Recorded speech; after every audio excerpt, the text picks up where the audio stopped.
Great. Tomorrow when I send out the recording of this event, I will send you links to those interviews so that you can read them, you know, in your own time. I really want tonight to kind of focus on them as this literary power couple. A lot. Yeah, but if there are questions that any of you have, you know, for each of them, there will be a Q&A at the end where you will get to ask those questions. So here we go. Like the last engagements that I got really excited about was probably like Will and Kate, and then Harry and Meghan. But those have got nothing on Stephen and Byron, because this had to be one of the cutest, most amazing engagements ever. So, Stephen, I'm going to ask you to tell us the story of how Byron proposed to you. It was a surprise to me. We've been together for 7 years. In fact, we just had our 7-year anniversary last week, or no, earlier this week. Time has no COVID time. And so, you know, marriage is something we talked about pretty much from the get-go, even though history in this country has moved so quickly. Marriage wasn't even fully legal when we first got together, but it's something that we'd always talked about. But so it didn't necessarily come as a surprise, but we both had gotten sort of lazy about figuring out the details and the exact way that it might happen. So I had read Byron's book, A Star Is Born, through various drafts, and you know, I certainly saw the advanced reader copies when they came out, and we celebrated each step of his publication. And so I thought I knew what was in it from cover to cover. But at the last minute, and Byron can take over the story in a second, is he pulled a switcheroo with his editor and added 4 little words at the end of the acknowledgements and the paragraph where he thanked me.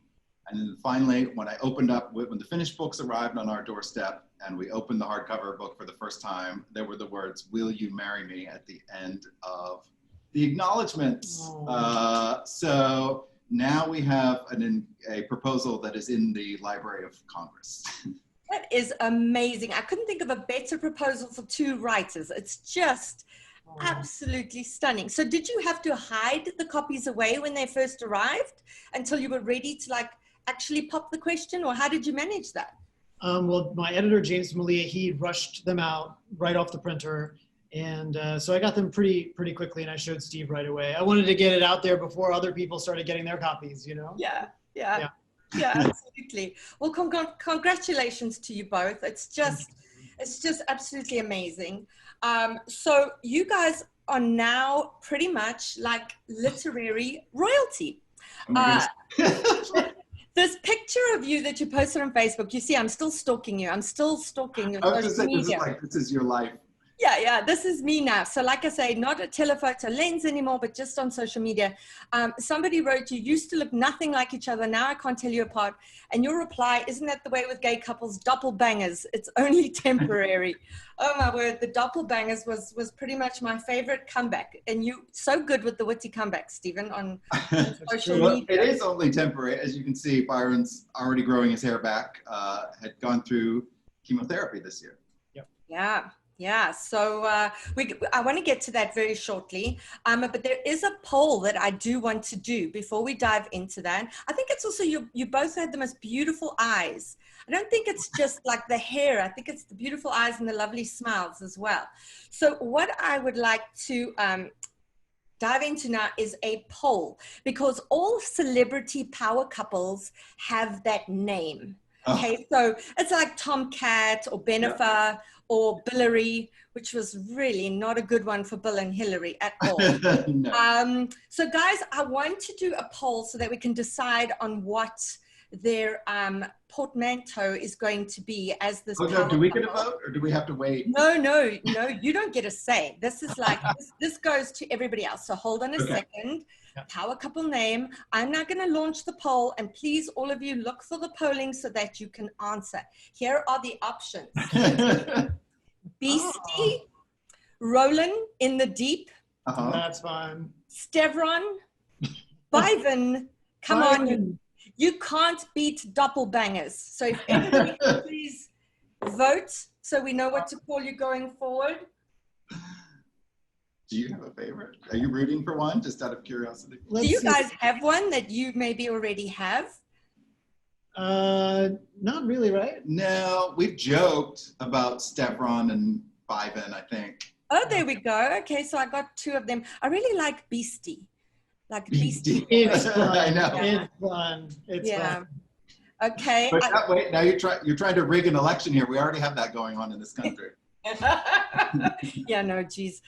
We will get to that as well. Okay, here we go. Let's end the polling. Let's share the results. There we go. You guys are just going to be known as doppelbangers. Oh, okay. I'll take it. I'll take it. Love it. Yeah. But BC was a close second. Yeah. I thought that was pretty cute as well. Okay, so that one's done.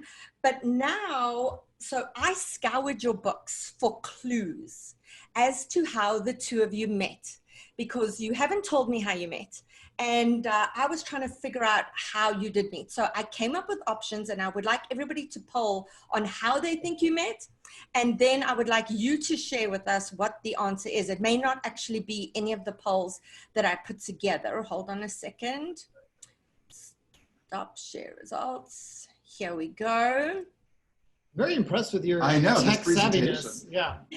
Listen, 3 months ago, I didn't know what the hell Zoom was, man. And now it's been a Now look at you. Now you own it. Yeah. Okay, here we go. How did they meet? On Grindr, online, through OkCupid, at a dog park, through a mutual rich and famous friend, through a mutual poor and unknown enemy.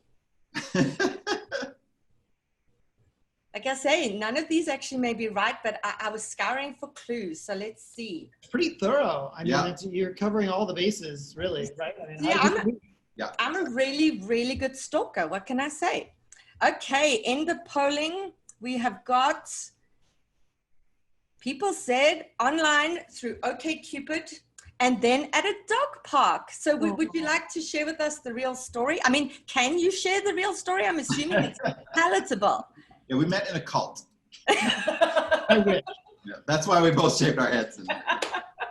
Hare Krishna. We met on OkCupid. There we go. Yeah, I messaged Steve on OkCupid, and then we chatted a bit, and then our first date was at Pinkberry at the Grove in LA. And readers of Lily and the Octopus might remember that there's a character based on Byron that shows up in the book. So there's a little bit of that. And what's fun about A Star is Born is we get a little bit of the flip side of that. A Star is Born is, fair to say, inspired by autobiographical events. Yeah. Right? Yeah. So there may be a character based on me who shows up there a little bit too. We will ask about that. Right. So just to begin, Byron, what a hell of a year, what a hell of a last few months you have had. So I think for any writer, the biggest event in their life is the build up to their debut novel. Because generally you can't believe you actually sold the book, that someone wanted to spend money on it, and that there will be people who want to spend money on it in stores. And so, you know, the build up to publication is so amazing. There's these highs and lows. It's good reviews, bad reviews. You didn't get any bad reviews. I'm talking about myself now with books, bad reviews. But, you know, it was all this build up, and it should be the most wonderful time. And in the last few months, you've had a birthday, an anniversary, an engagement, the release of the book. But then you've also, besides these amazing highs, there's been some awful, awful lows. So there's been COVID. There's been the recurrence of cancer that was in remission for 5 years. You know, it was all of this at once. Can you tell us how you weathered these extreme highs and extreme lows? Well, the good news for me, I think, is that the lows, so to speak, weren't too extreme. So the COVID stuff was out of my control. And in some ways, sometimes I think of myself as an introvert. Steve says I'm just a lazy extrovert. Put up a poll. Put up a poll. But the poll will be who can actually believe a word Steven says. It's true. Good. So the having to quarantine wasn't really a disaster. I mean, it's grating now. I'm ready to get out there, and I'm a bit more restless now. But it wasn't a huge disaster for me for us to have to just hang out here with each other. And it sounds a little selfish, but it really was helpful in the time that he was going through chemotherapy. I think it would be harder if, summer was starting and everyone's doing barbecues and pool parties and out and together at the beach, and we had to be at home to keep Byron safe. But the fact that everyone was at home, it really allowed us to focus on getting him well and not worry about what we were missing out on. And then the chemo thing was, it was unpleasant, but I always knew it was possible. So 5 years ago, I got diagnosed with testicular cancer, and I had a surgery where they removed the testicle, and then my tumor markers went back to normal, and they expected that would be the end of it. And so I didn't need chemo at the time, but they said we have to keep checking. So I would do routine scans, and then in April, a routine scan showed a mass. And so so then the chemo stuff started. But the good things that came out of that were, I had some really beautiful experiences, like with the whole chemo thing, like where other chemo patients knitted me like a cool cap, or just, to be honest with you, seeing how much suffering other people were going through, because testicular cancer is really treatable and even curable. And some of the other folks in there were not having those kind of experiences. And then the book really was something to look forward to. So I was really excited that I was ready to wrap things up in July. I knew that they would end by July 1st, and then the book came out July 28th. So I knew I'd have some time to get the chemo out of me and have a happy time with the book launch. Did you have a tour plan? Did that get canceled? I mean, publishing a debut novel is hard, and then doing it in COVID when you don't have these amazing independent bookstores who are our biggest champions as authors. Shout out again to Kathleen and her team. And one of the best parts of that is going to the stores and seeing the booksellers and the readers. So did you have something planned that had to be canceled? How did that work out? We were really in the early stages of figuring out exactly what I would be doing and the travel and all that stuff. And I made one trip to San Francisco where I got to meet with Kathleen and a bunch of other cool people. And but that was really my only book-related trip. And then after that, everything got shut down. And but my publisher, Henry Holt, they've been great. And so we've been trying to do whatever we can. You've got an amazing publicity. I mean, your book has been everywhere. It's just been so wonderful to see because it's so well deserved. Oh, that means a lot. Thank you. I feel really lucky and excited, and not all my reviews have been great, but I felt lucky that mostly I just read them and I'm like, as long as people are nice, and I felt a lot of love. So I definitely feel really lucky. Do you get Stephen to read your reviews before you read them? Because I just want to share with you, I made a very big mistake with my husband being my pre-review kind of reader. And I said to him, please read this review. And if it's terrible, then tell me not to read it. And he read it. He was like, yeah, it's great. It's great. And he handed it to me. And I was expecting this great review. And I was like, were you reading this in English? Like, what the hell? How did you possibly interpret this? Or do you just dive in and you just like? I just dive in. I mean, there was one review where and I was like, well, this is really weird, right? And then I read it to him and I was like, does this make sense to you? So there was one where we kind of bounced off each other. But although this is my debut novel, it isn't my debut work of art that's been publicly critiqued. So I've built some thick skin, so not everything bothers me as much, but some things will stick with me, Yeah, and it's so subjective as well. But yeah, that doesn't stop me from building a closet full of voodoo dolls of all my. Yeah, so I love how both of your debut novels were based on your personal life experiences. I mean, Stephen, for you, it was Lily and the Octopus. It was about Lily's, you discovering this tumor, worrying about how best to treat her, how to move forward, but also a personal reckoning and a personal journey in your own life about opening up emotionally and culminating with you going on a date with a hunky character called Byron. Where do I come up with hunky, these names? Did it say hunky? I don't remember that. I assumed it was hunky, right? And Byron, for you, it was your experience as Carrie Fisher's assistant. So there were so many other similarities as well with your novels, which I loved seeing. So they deal with gay men, and not gay men in a story about a man coming to terms with his sexuality or being gay. It was just men who are gay getting on with their lives. And then the other kind of similarities were interactions between these men and strong, famous women in their lives. Now, so Byron, for you, we know why Carrie Fisher. Stephen, why Jacqueline Kennedy Onassis for the editor? Yeah, so for those who don't know, the editor is the story of James Smale, a young writer in early 1990s New York, who gets his big break when his debut novel is acquired for publication by perhaps the most famous editor in America, Jackie Onassis, Jackie O. And so for those who may not remember, Jacqueline Onassis did have a 15-year career in book publishing after the death of her second husband.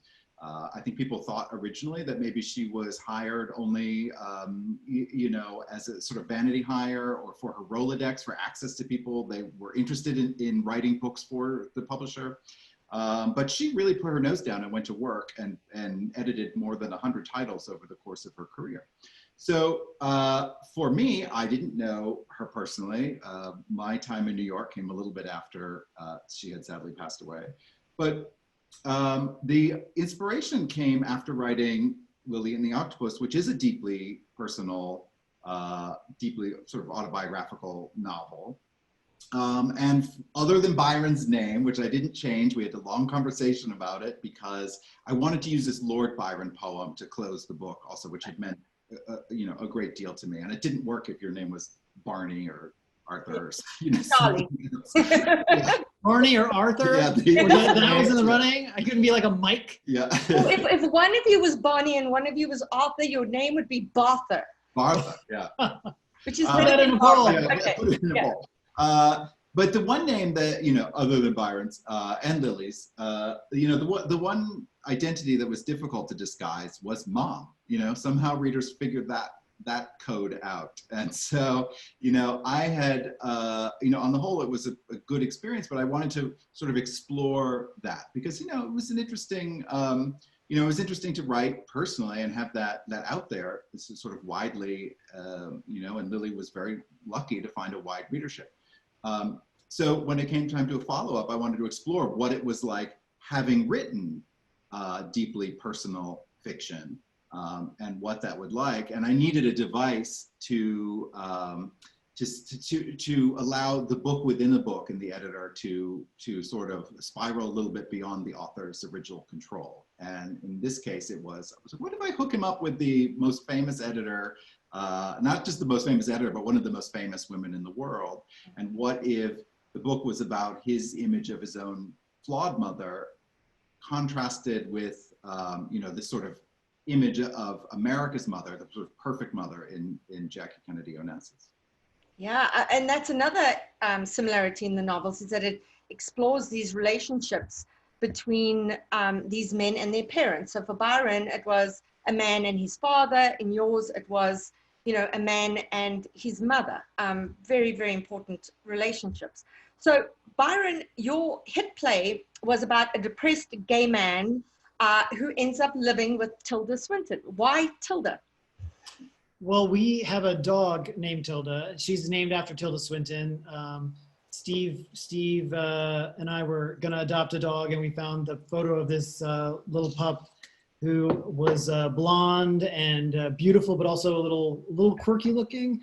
And so Steve was like, we should name her Tilda Swinton. That's Tilda's brand. And so one day I just thought, well, wonder what it would be like to live with the real Tilda Swinton. And so I hammered out a script and I called my friends and we wrote a bunch of like things that made the process really miraculous and easy. We found a theater, we sold tickets, and then we were doing it for like 3 years until the pandemic hit. We traveled all over the world and did 2 weeks in London, 4 weeks in New York, and we've done San Francisco twice and Edinburgh Fringe in Scotland twice. And it's just a really fun ride. And Tom Lenk, who a lot of people know from Buffy the Vampire Slayer, and he's also famous on Instagram for creating couture looks out of garbage. If you need someone else to stop. Yes. I love that, yeah. He plays Tilda Swinton. He's great. And Mark Jude Sullivan and Jane Entwistle round out the cast with our director, Tom Detrinas. So anyway, it's really fun. I can't wait to do it again. Have you ever heard from Tilda about it? I know. What's that? Sorry, what were you saying, Stephen? Oh, I miss live performance right now. I mean, like not only being able to be in bookstores and do these events in person, but concerts and plays and, you know, all this stuff I can't wait to have back. I was hoping to see the play this year in Edinburgh. So yeah, I missed it the one year. So I was very upset about that. Have you heard from Tilda? Has she seen it? Has she reached out and said anything?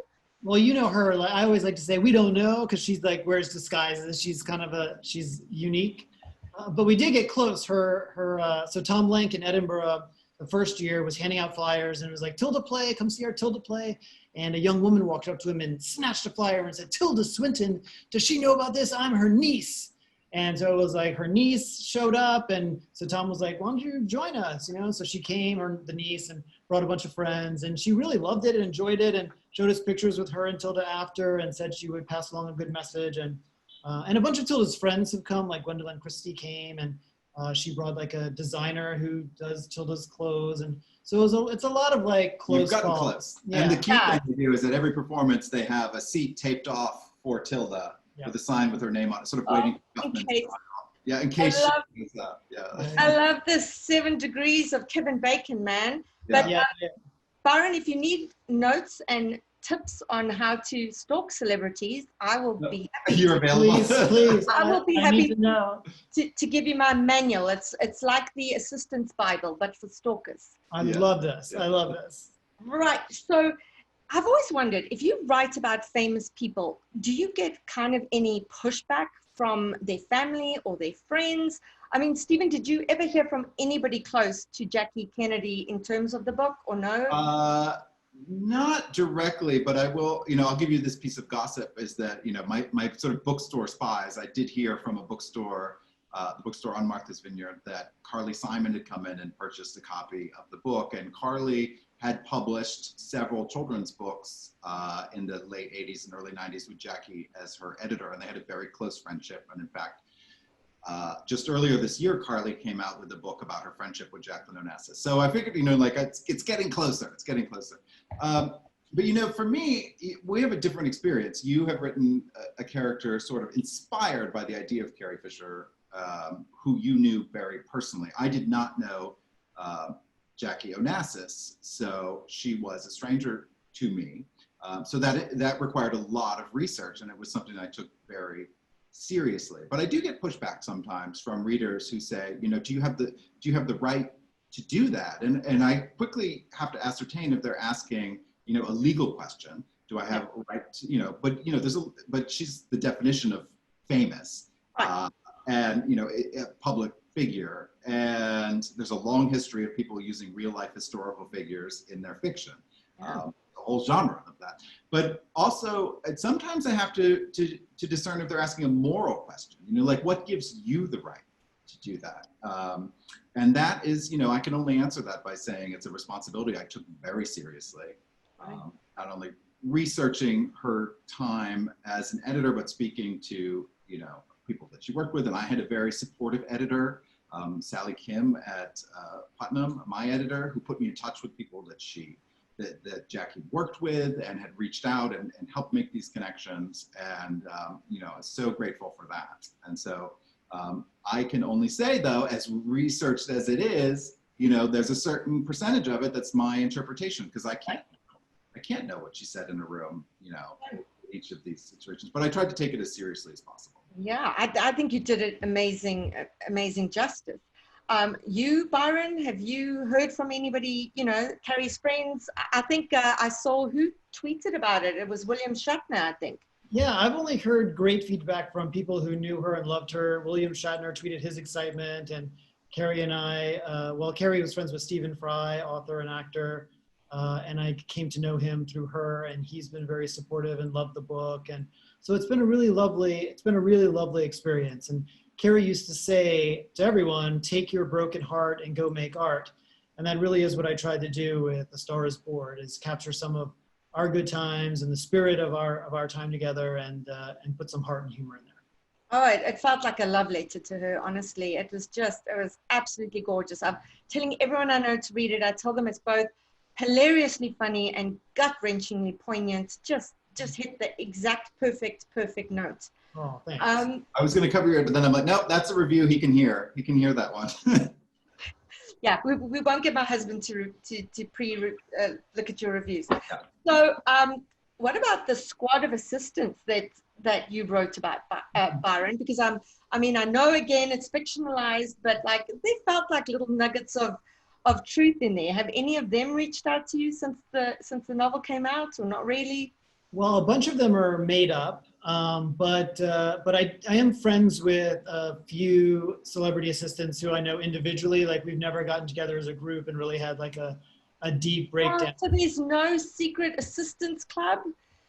Well, we don't meet, but it's very virtual. So so I am part of like a long email chain that is just a forward after forward after forward where people are asking questions like, do you know a good chef for the plant paradox diet? Or do you have a security guard who can work in the middle of the night and sign an NDA at the last minute? And, you know, like, so all those things definitely do come up, but it is a really strange, unique world. And for me, knowing some of those other folks out there, it's a real comfort that I'm not alone and wasn't alone at the time. Yeah. It's a unique relationship, isn't it? I mean, like, because you're very close, it's very intimate. You work in their homes, you see them in their bedrooms, you know, all sorts of things, you travel with them, but you're not family at the same time. There is also a distance, you know, it's a balance of being incredibly close and also an employee. And so interesting. Right.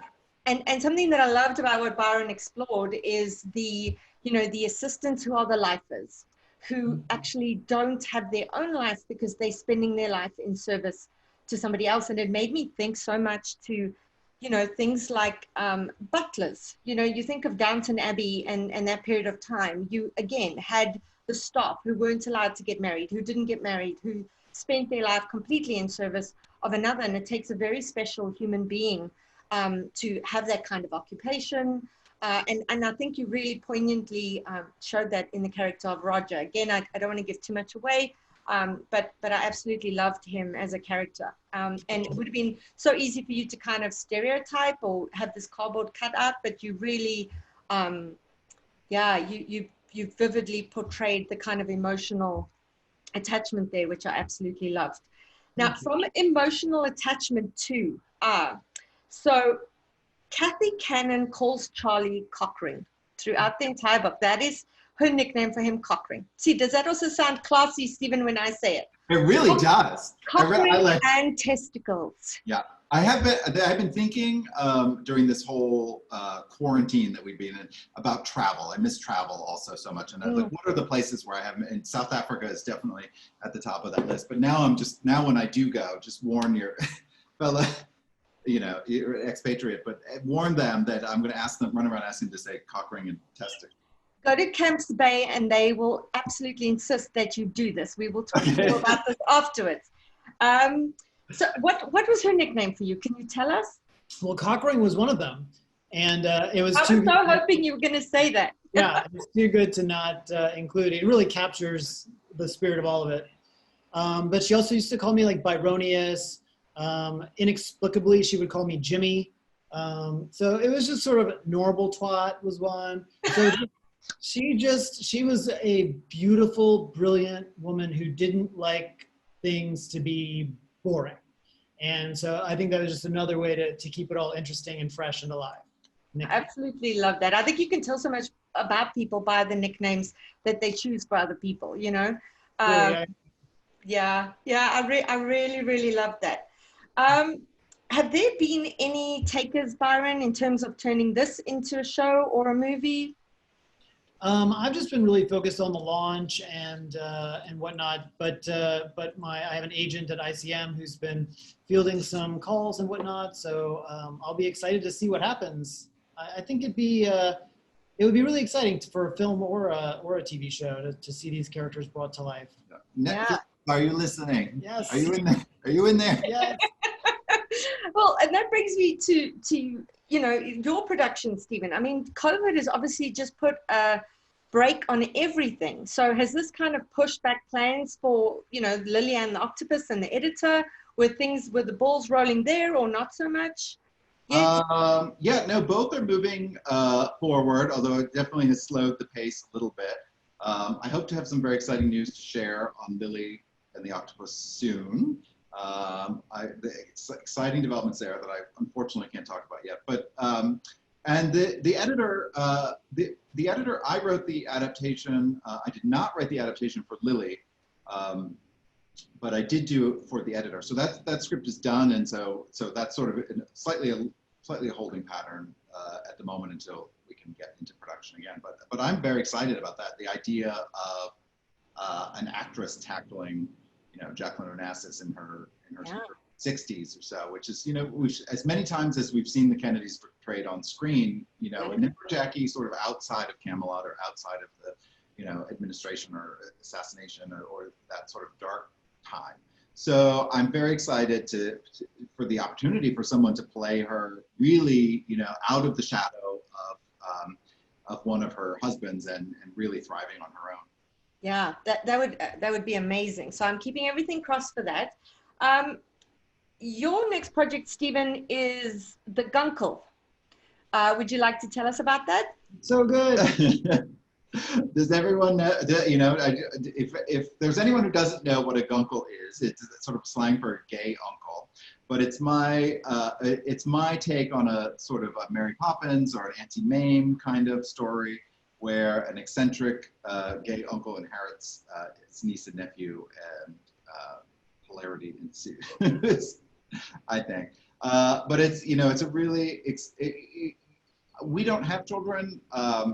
I don't think we're going to have children. We probably won't decide on this particular web broadcast.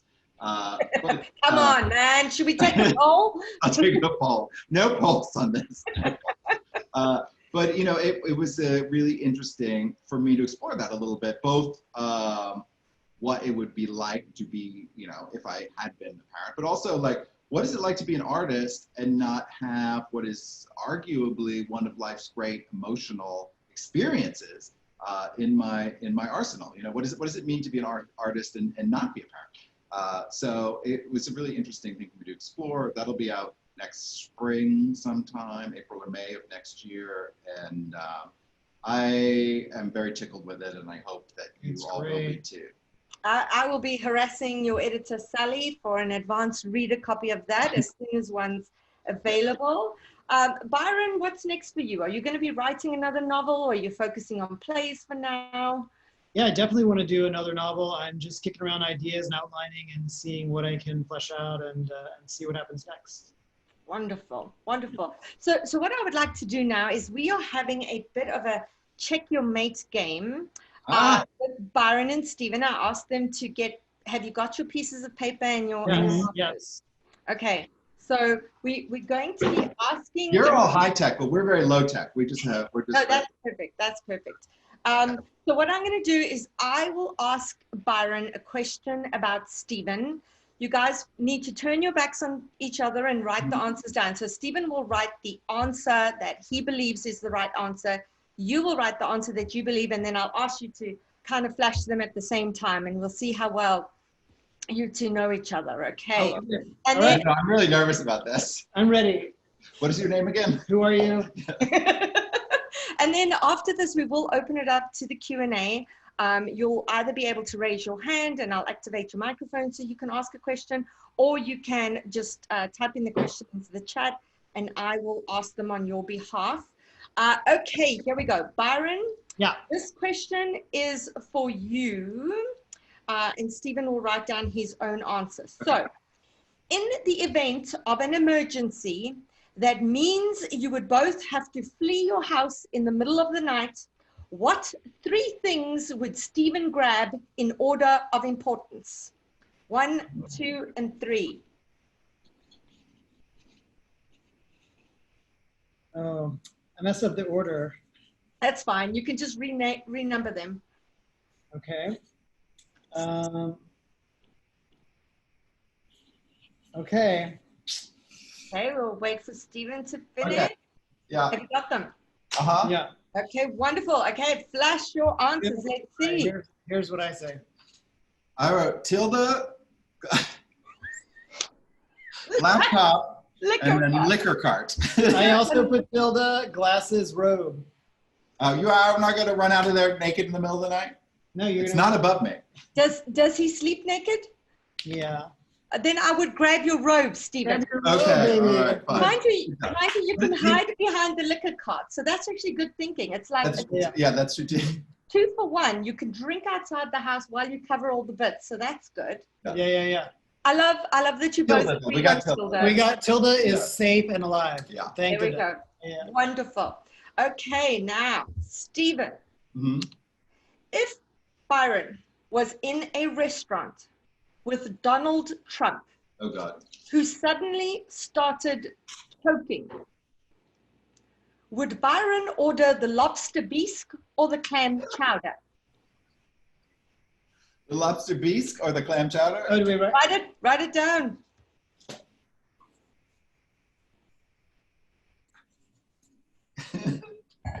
Okay.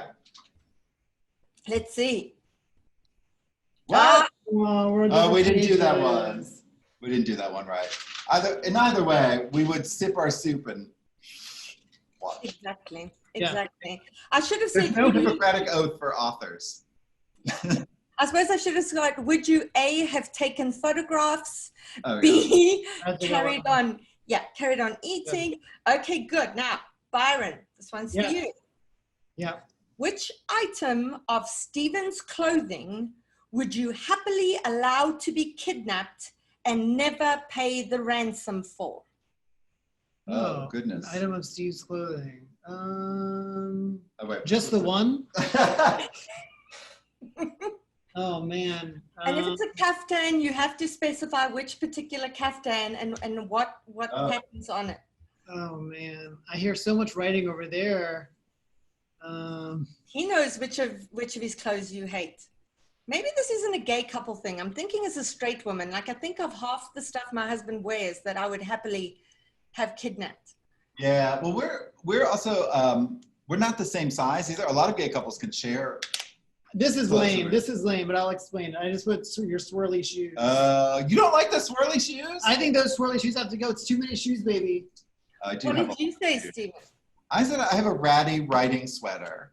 Oh. A cardigan that's got holes in it, and I probably wear it every day for 6 months in the winter season. But do you just like kind of steal it out of the hamper and just keep washing it every day, Byron? That's the problem. I don't think it ever gets washed.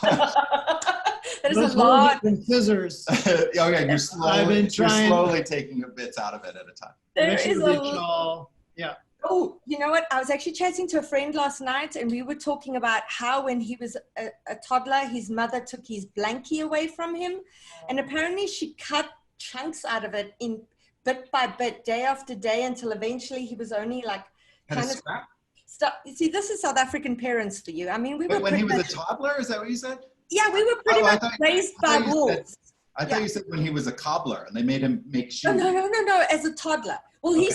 he said it was when he was a toddler, but like it was probably when he was 20. Quite probably honestly. At least 12 or 13. Yeah. Yeah. So that's how you can start to get rid of these things. Okay. Last one, Stephen. Mm-hmm. What is Byron most likely to have hidden in the bottom of his sock drawer?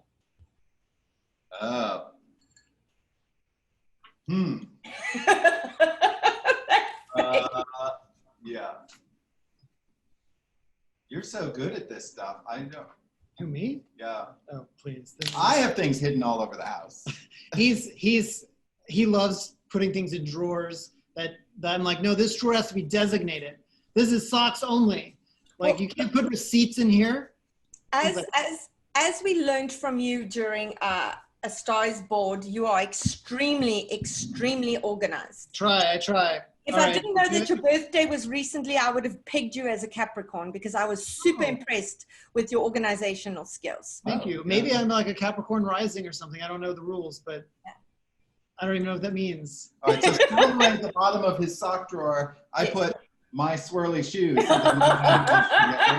I just want more socks. Wait, I'm gonna get these shoes because you're. Yeah. Show the shoes. You should see. Can you not tell him to get the sweater as well? Oh yeah, get the sweater. They want to see the sweater. Oh, the sweater is bare because it's off season. But aren't these cute? They're cute. It's a quantity problem. We now have shoes. They're very big, so I have shoes everywhere, all over the house. Yeah. But I love you. Oh, thank you. I'm happy that you have your happy shoes. I mean, at least you guys have got space for this stuff. Here in Toronto, we're living in kind of shoebox apartments. So most of my gay friends kind of fight each other to the death for the tiny bit of closet space that they have. And so everything kind of bleeds out. Do you guys, I don't think you do this in LA. Do you take off your shoes when you visit someone's home? No, it's not. I've also lived in New York, and that was always a thing. You want to leave New York outside of the apartment. Yes. Here, it's not it's not as much of a concern. Okay, because that's a good place to store a lot of shoes is at the front door. You just kind of use it as additional storage space. Yeah. All right, guys, so we have now got 10 minutes before we actually open to questions. So please think about the questions that you would like to ask. And again, we can put it in the Q&A, or there is the ability for you to raise your hand, and I will then I will unmute you so you can ask your question. I just would like to find Kathleen. Kathleen, will you lower your hand so I can find where you are here so that, oh, look at Tilda. You see, we were hoping she would make a guest appearance. Here she is. Oh, good girl. Oh, she's so beautiful. Oh, she's so sweet. Hi, Tilda. So sweet. Okay, Kathleen, hold on. I'm going down the list to try and find you. By the way, I want to say, while we're all together, a great good place, being a bookstore in Oakland, California. Congratulations to Oakland's own Kamala Harris being named Biden's vice presidential pick this week. That's very exciting for Oakland. We are desperately hoping for good news with our American neighbors in November. Yeah. Yeah. Kathleen, I think I've found you. I'm going to allow you to talk. If it's not you, hopefully the person will just say it's not me. Hold on. Okay. Kathleen? Hi there. Yay! Hi, Kathleen. I have to be honest, I've read The Guncle, and as Stephen knows, cried like a total baby. Oh, you've been allowed to read it? Damn it. I fell in love with Guncle Patrick. Yeah. I wish I had a Guncle Patrick in my life. Oh man. I'm just And trying to see if I can May 2021, you can all have a Guncle Patrick in your life. pre-order from Pre-order, a great good place for books, guys. You always need to pre-order. Okay, wait, I'm trying to see if I can get you on video. Kathleen, hold on.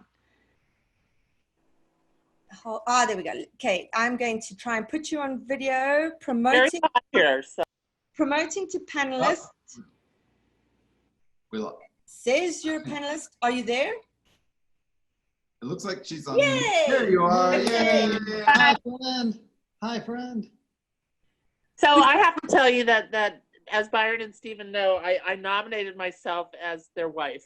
So you know, We're now a throuple. Yeah. Take it. So we're gonna make it a tradition of celebrating birthdays together. I love We've got a that. good track record, Kathleen. Yeah, we do. We do. Yeah, you guys are awesome, and I miss you guys so much. This wasn't the event we had planned. We had planned a caravan up here. Yeah. And after the tour, because I always wanted to do it with both these guys, because I have to tell you, I love both of these guys. They're so awesome. And Bianca, I love you too. Oh, thank you. I feel so damn lucky. You know, I mean, this is so fun. And Bianca, We feel lucky feel lucky too too, because yeah. Booksellers are, you know, it's not something I gave a thought to before I actually wrote a book, the relationship between booksellers and authors, but it you know, hand in hand, we can't do what we do without you doing what you do, and it means the world to us. Absolutely. yeah, I mean, we're really lucky. We get to meet people like you and hang out and have really yummy dinners. Yes. That's I true. can honestly say, Stephen, ours wasn't that great because we were at a convention. Our first Oh meeting. yeah. Well, But we did spend the whole time just blah, blah, blah, blah, blah.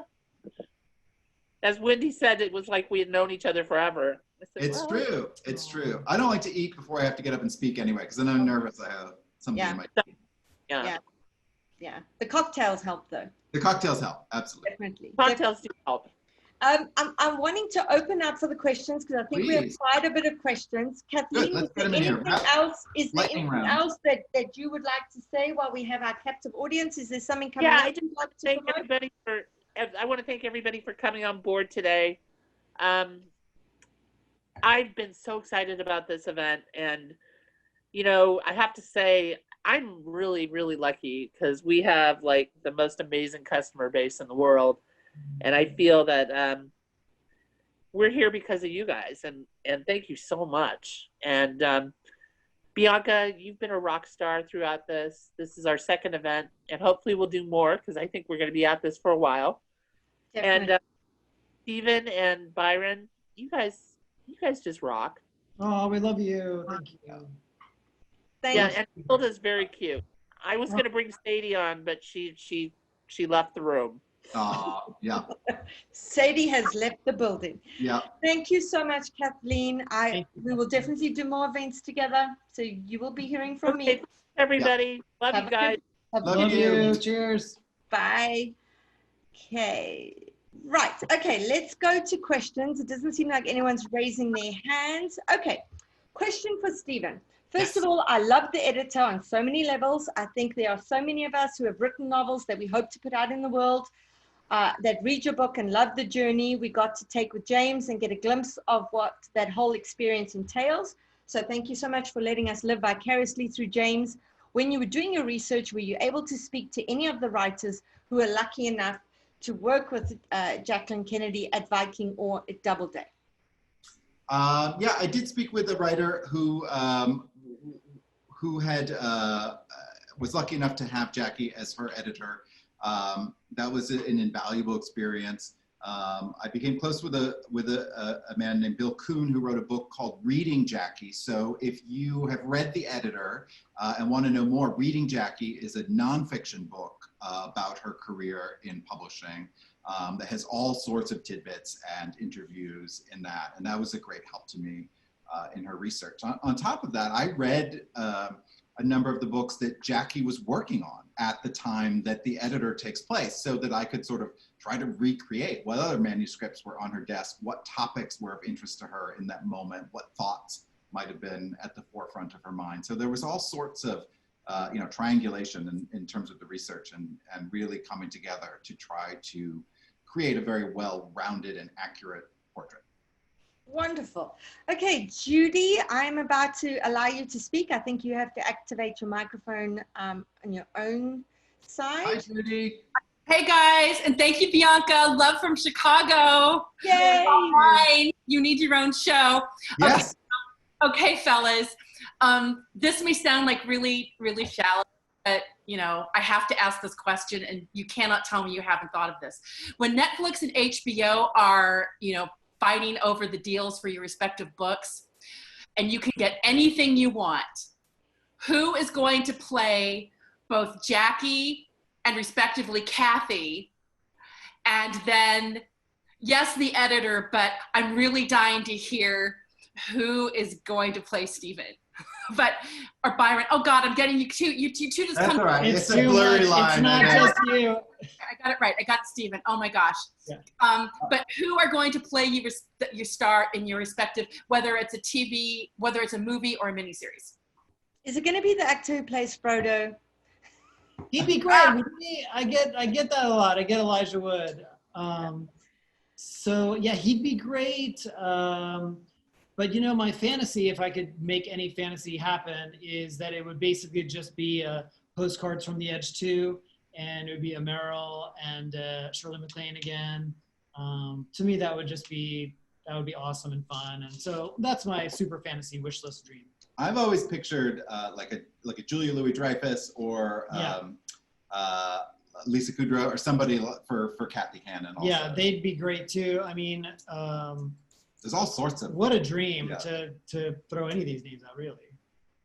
Yeah. What about you? I have my favorites for Jackie. I don't usually say, because here's there's all sorts of things. But there's two great roles for women in their 60s in The Editor, and I think that's that. I don't know. I'm sure you do. I'm sure you know that gay men love actresses, particularly. No. What? Particularly actresses of a certain age. So there's so many people who I think could tackle this role, from I don't know, Michelle Pfeiffer or Julianne Moore or Nicole Kidman or even Julia Roberts or somebody. It's tough to ask an actress to age up in Hollywood. That's sometimes a no-no, but for Jackie, maybe they would consider it. So there's all sorts of exciting options. There is an actor attached to Lily and the Octopus. I'm not going to say who it is, but it's been a really fun experience working with someone who is playing a version of yourself, and that's a whole head trip, but it's a lot of fun. Well, thank you. I just think the one thing while you were talking and it came to me is I think Jackie, because I think Juliette Binoche. Oh yeah, yeah. And I think you don't do yourself, forget Elijah Wood. It popped up, and we know he's great at accents. Let's go with James McAvoy, who I think is the most. Oh yeah, that would be perfect. Yeah, he'd be great. Yeah. That's very sweet. Thank you. Thank you, Judy. Thanks, Judy. Yeah, I mean, if anyone does the story of my life, I've picked the person who's going to play me as well. It's got to be Danny DeVito. Stop. Here we go. Okay, we're moving. Laura, I can see your hand is up, but I'm just moving down here a bit. Okay, Carolyn wanted to say how much fun this event is. I'm so lucky to have met all three of you and love your books. We love you too, Carolyn. And hope everyone. That's Carolyn from Mrs. Dalloway's, another great store. Yes, another amazing Carolyn. independent bookstore. I hope everyone supports A Great Good Place for Books. And Kathleen, hi to Sally Kim, who I think is on this call. When do I get a copy of The Guncle? Get in line, Bianca. No, Carolyn, I'm going to have to get vicious. You and I are going to have to fight for this. Right. Okay, may we see Tilda? We did see Tilda. Wonderful. Yeah. Okay, from Kevin, as queer authors, have you ever been asked by publishers to tone down any of the queerness in your books? Any advice for us aspiring queer authors wanting to write authentic queer fiction? Such a good question. I have not had that experience. All of my my agent and my editor are very supportive of whatever I wanted to create, and so my advice would just be write what you want to write. Like follow your heart, stay true to yourself, and fight for the things that you find are important. That's my 2 cents. What do you think? Yeah, I remember when I first sold Lily and the Octopus, I was actually nervous that they would want to tone down the sort of queerness of the story. And, I actually asked my agent about that because, Simon & Schuster was owned by CBS Viacom, and, that's a very large corporation, but, publishers have been nothing but supportive. And I should have known that, it's not exactly ExxonMobil or something, or these other corporations that we kind of can villainize or think are not out for the public good. But, diverse voices is something that's, lifting diverse voices is something that's very important to publishing, never more so than this year. And write something that is authentic and unique, and I think you can't go wrong. I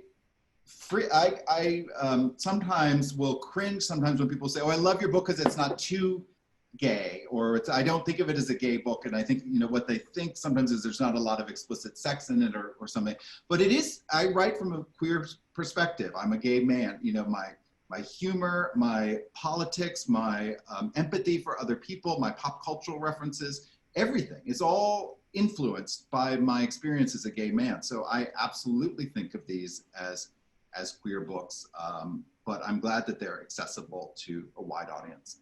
Yeah, and I feel like you've paved the way, you've helped pave the way as well, Stephen, because, in 2016, when Lily and the Octopus came out, there weren't that many stories that were just about a gay man being gay and getting on with his life, and I feel like you've paved the way for authors like Kevin to be able to tell queer stories without it, being this huge issue. So kudos to you. One thing was interesting was that, a man and his dog, that's not a new concept for a story, but that queer people in particular have very deep relationships with their pets sometimes, and sometimes they stand in for children. Certainly in the history before marriage and before the gay people were having children was common, that those relationships were sometimes substitute relationships, and so it was an honor to add a sort of queer take to that canon. Yeah. Laura, your hand up kind of disappeared, and I don't want to skip you because, okay, so if you, there we go. I'm going to allow you to speak. Just activate your microphone. Am I on? Does that work? Hi, Yeah. Laura. Hi. Hi. I actually live in the South Bay, but I'm here in Smoky, Colorado. So hi from Colorado. Is Colorado on fire? What's smoky about it? Oh, Colorado is on fire. Oh, no. I'm sorry. Yeah, we're like LA usually is, but it's not. Oh. This conversation has just been a joy. It's too bad you can't hear me laughing throughout the entire conversation because it has just been so much fun. Oh, good. And you are also incredibly talented. So here's my question. I've met some authors recently who have worked in TV and plays and have now written their first novels.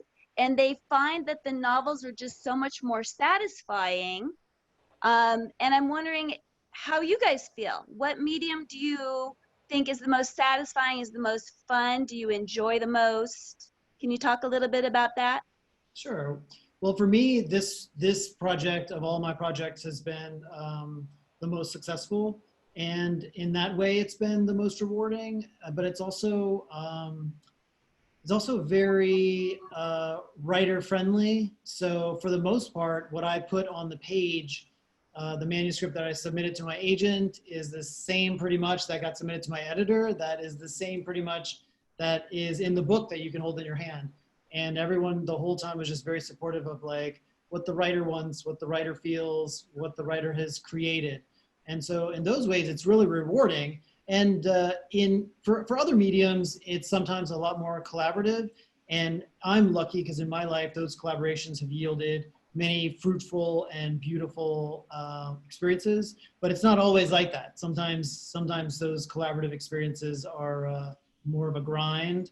But so for me, my vote today is on the book. The book was a really rewarding experience as a writer. Do you relate? Yeah, I my background was a little bit more in screenwriting, and so when I wrote Lily and the Octopus as a novel, I was coming from it as I was very frustrated with screenwriting because you're always waiting for a financier, a producer, a director, an actor, someone else to say yes, yes, yes, yes. There's all these layers you have to get through, and I was feeling this sort of deeply personal story that I wanted to tell, and I didn't want to wait for other people to have to tell it.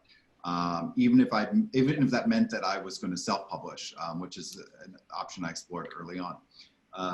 Now, also, I have, I've written a book called The Editor, so I celebrate that relationship. That's a really wonderful, partnership. But it is great to have a singular voice to listen to, as opposed to filmmaking, which is often very collaborative, and sometimes the writer ends up on a low rung on the totem pole, which is why movies can not be great sometimes. Television's a little bit better. The writer has a little bit more power. But it's an interesting experience. But I remember getting notes on Lily and the Octopus for the first time where my editor had a suggestion, and she said, but I defer to your creative vision. And I almost fell out of my chair because in, 15 years of it trying screenwriting, no one had ever deferred to me for anything. So I said, another book it is, and the editor was.